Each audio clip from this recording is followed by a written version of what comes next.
much. I'm actually wearing several hats this evening, and if you look at the brochure, my first hat is Preventative Republican. The other hats I'll be wearing are Town Supervisor Westchester, two that are not in the bulletin. One is Wall Street Investor. And actually the fourth is the Building Community Bridges is an organization I founded.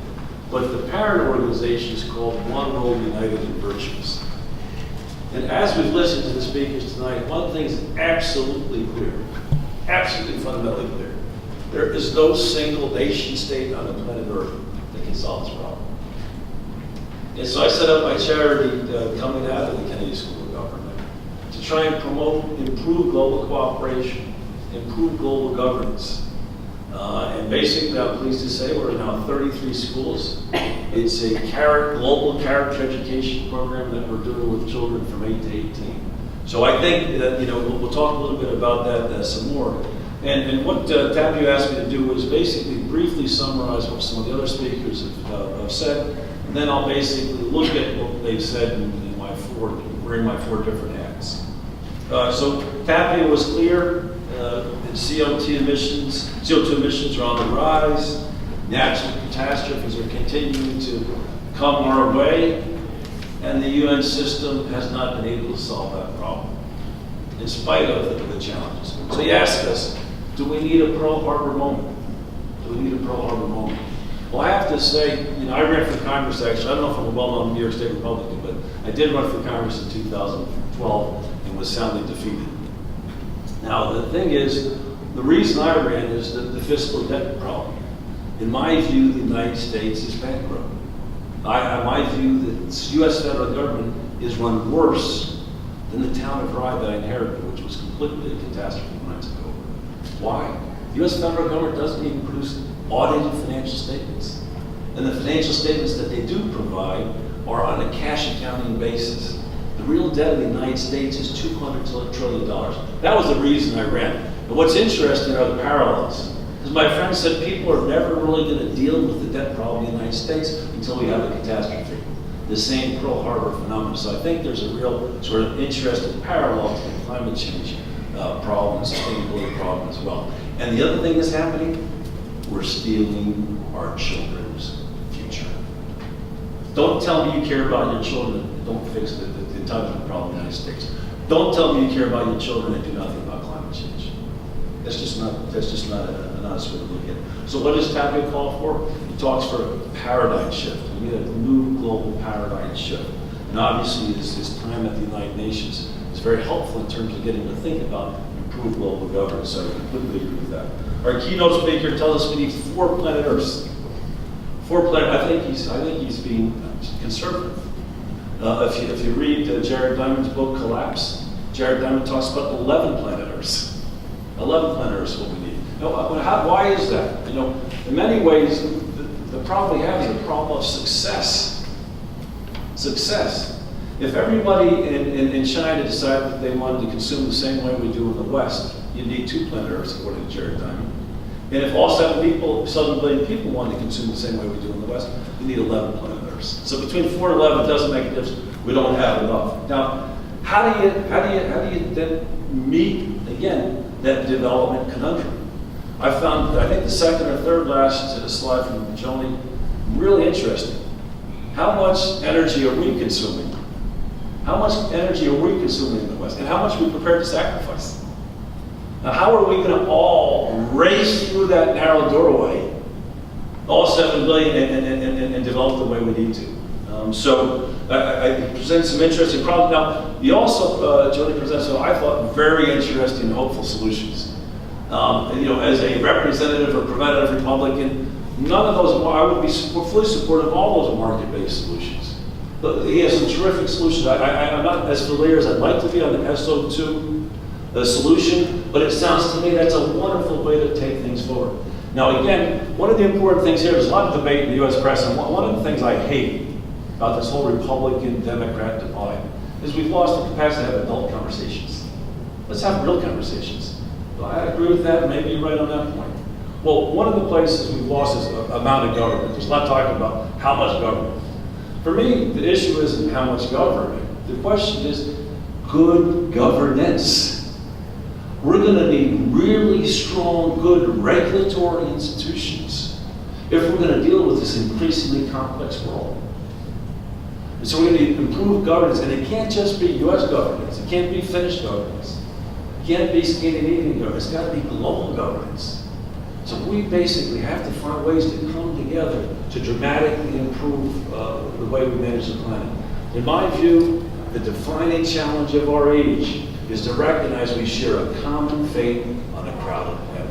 And our capacity to bring governance to the global space is going to determine the success or failure of humanity. Not just on climate change, on nuclear proliferation, the war on terror, which I prefer to call the war on civilization. All these issues demand a global response.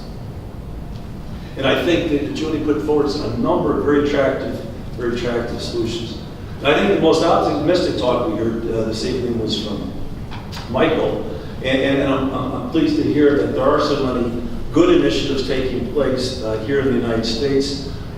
Basically, winning the war on coal, more efficiency in building stock, net zero buildings, Austin, Texas. Well, that's shocking to me. So you can't have a single family home but next year unless it's net zero. California 2020, all the buildings, 2030 for all corporate fleets, FedEx.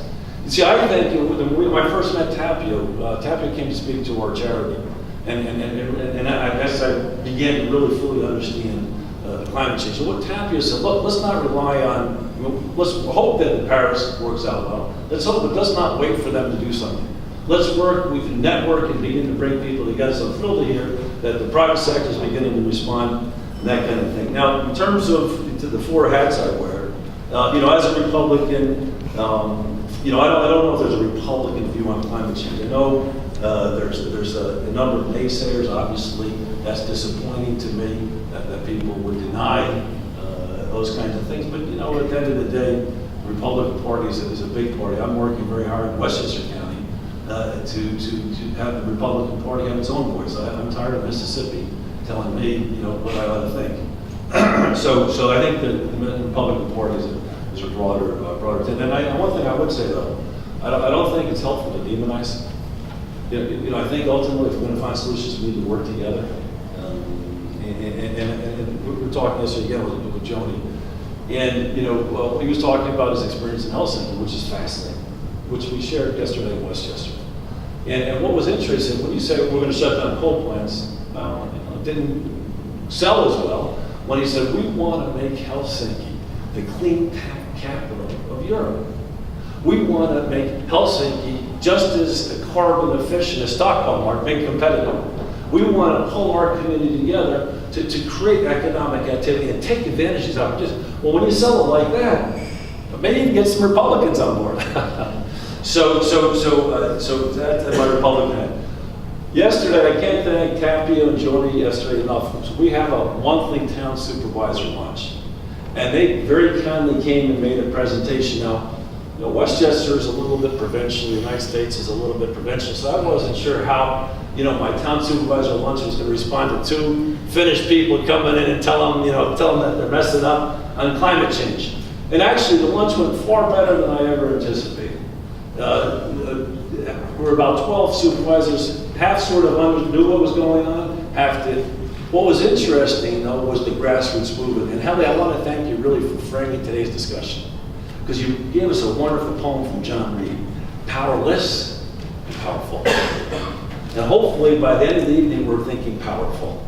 And certainly we saw that yesterday with Junie and Tapio, because ultimately in the town of Bedford, a group of individuals got together and they created the Town of Bedford 2020. And they decided how they're going to do the carbon footprint. Well, Town of Bedford, they got Northern Westchester on board. So then Southern Westchester just got their own group together. And I just came from a meeting today, a 4.5-hour meeting, sponsored by Sustainable Westchester, by 4 or 5 people at Bedford. So these grassroots movement have real opportunity, real potential. And we saw that yesterday with Junie and Tapio. My Wall Street hat, I worked in agriculture, and I invested in agriculture. And again, I think that it gives you some of the things that Mike was talking about. I sit on the board of a Canadian precision agriculture company. And that company's doing well now. You know, I'm sure we all have our view of Walmart, but Walmart apparently has signed an agreement with the Environmental Defense Fund. Now, one of the things they're doing, about 15 to 20% of their product is groceries. And they are unwilling now to purchase product from anyone that doesn't do precision agriculture, which gives you carbon points. So Wall Street's behavior has been, Walmart's behavior has been changed by EDF, and it's fundamentally changing the agricultural sector as well. And I think that's important to understand. The other thing is, again, we talk about sacrifice. You know, if we want to change the carbon footprint, how many of us are vegetarians today? How many vegetarians? Okay. How many are going to become vegetarians and change the environment, right? I think one thing we have to worry about is being self-satisfied. You know, it's very easy to be very self-satisfied and say, well, we got it right and the other people have it wrong.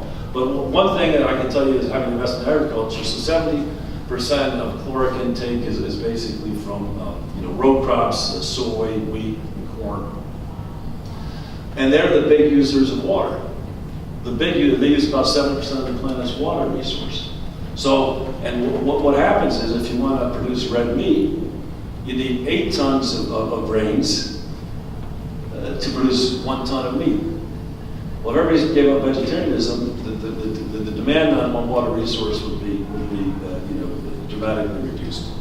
So in any case, it's and then the other thing about food, we've had big scares in terms of food adequacy and food needs. And ultimately, so 70% of global caloric intake is a row crop. Row crops, you produce them every year. So you're really wholly weather dependent. If it hadn't been for Boer Log and the Green Revolution, we may not be as well fed as we are today.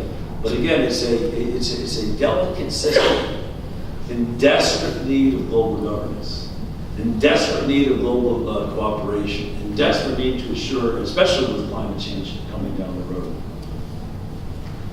And finally, again, I just to finish with my charity, I can't tell you how excited I am when I see the faces of these 8-year-olds, these 9-year-olds, and 10-year-olds beginning to think about how they're going to change the world. And when you tell them that they're all powerful, when you tell them that they can change the world, and inner city communities and wealthy communities across the spectrum. One of the things that got me involved with Tapio is we had a video conferencing today, especially taking advantage of technology. So we had a video conference where we got 3 elementary schools in Mexico talking to 3 elementary schools in Portchester. And wouldn't you know it, there's an NGO in Mexico encouraging those schools to become sustainable. So our students are helping those schools in Mexico to become sustainable. There was no corresponding effort here in New York. No corresponding effort. So I just wanted to finish with Helly. We're all powerful. The glass is half full. I think that the efforts like the kind Tapio's taking forward, Julie's taking forward, Michael's taking forward, all of you can have, I think we can affect the change. I'm really out here glad to hear what can happen between now and Paris next year. And I really believe if we pull together and we keep these efforts in Helsinki, Westchester going forward, I'm very confident we can solve this problem. So thank you so much.